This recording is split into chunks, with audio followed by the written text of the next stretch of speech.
Hi, I'm Julia Schuler. I'm from Illinois. I'm a graphic designer here, and I'm just going to tell you a little bit about myself and my experience with supraventricular tachycardia.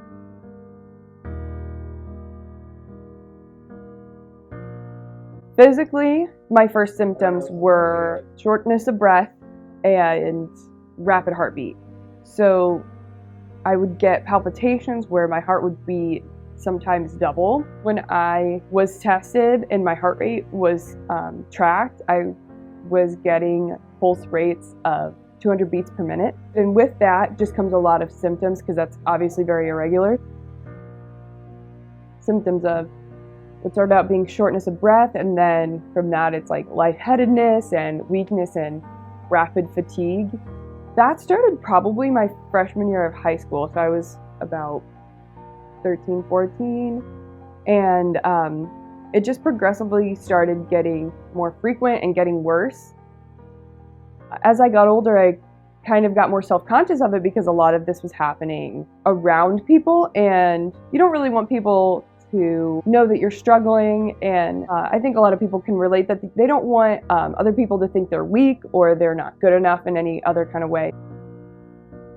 So yeah, it was like really embarrassing, and definitely it had social aspects along with, like, I'm talking about the physical and emotional aspects as well. What'd your parents think about it? My parents, since it wasn't happening all the time, I think they just put it off as like, oh, this is just kind of a fluke thing. Like, maybe it is just being out of shape, or maybe it is just my body's extra tired that day, or other circumstances that are affecting like these symptoms that I was getting. I eventually kind of had to confront my parents, telling them like, I really want to change this, I want to fix this. They kind of realized that it hadn't been going away. Like, I'd been telling them about it, and they were really understanding about that, and definitely just wanted me to be my healthiest self.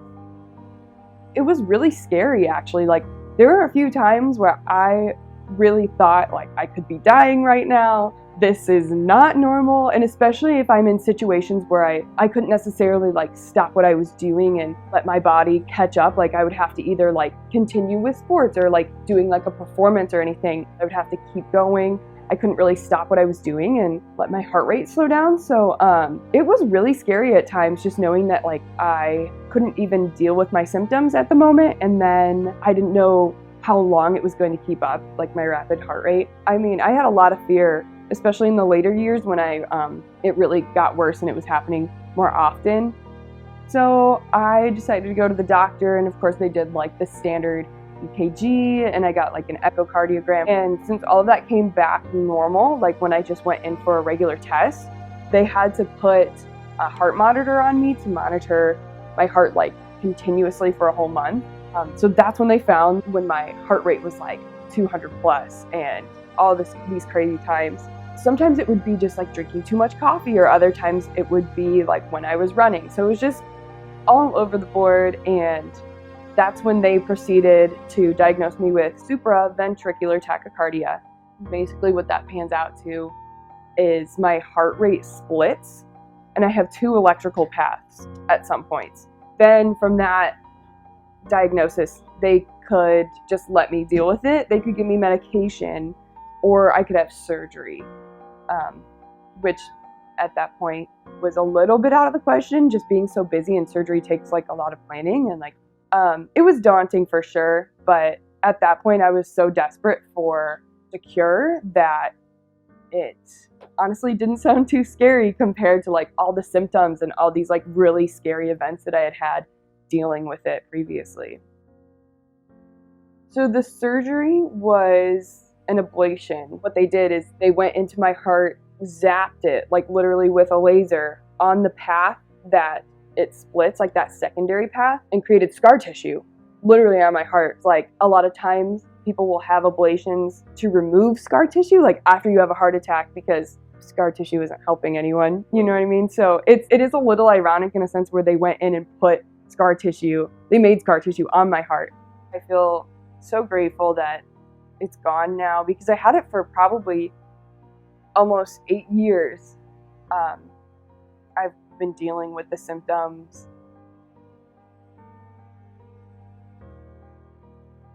I would have done I would have had surgery sooner if I were to go back. But if I were to redo anything, I would have had it sooner. I would have gotten it checked out sooner. I think surgery is necessary sometimes. It's scary to think like, yeah, if it did get worse, like maybe I could have postponed my surgery until it got worse, but a lot of times too, the physical effects on your body from the symptoms, like just that wear and tear, can add up. So it definitely is important to consider those options as well. And like, yes, surgery can be hard on your body, but so are all these symptoms that I'm having from this heart disease.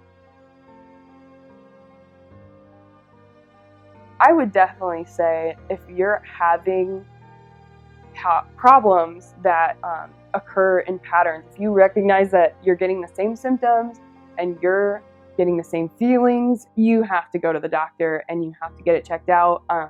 I think a lot of people find that scary and they don't want to address it, but it's so necessary. And I think, yeah, for people like me, especially being young and you just think you're so invincible too, and it's going to catch up to you. You don't want to wait until your problems are even bigger to start dealing with them. You want to do good things for yourself before things get really bad.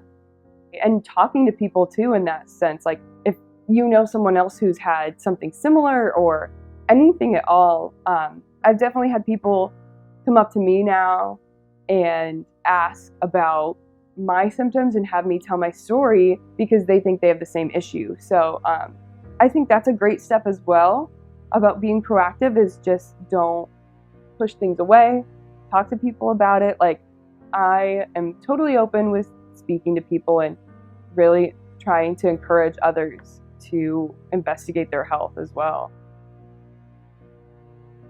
I would just thank my doctors too, and all the support of like my friends and everything, my friends and family. It was kind of a long, hard journey, but your health is probably the most important thing. And yeah, definitely support yourself and accept the support from other people too.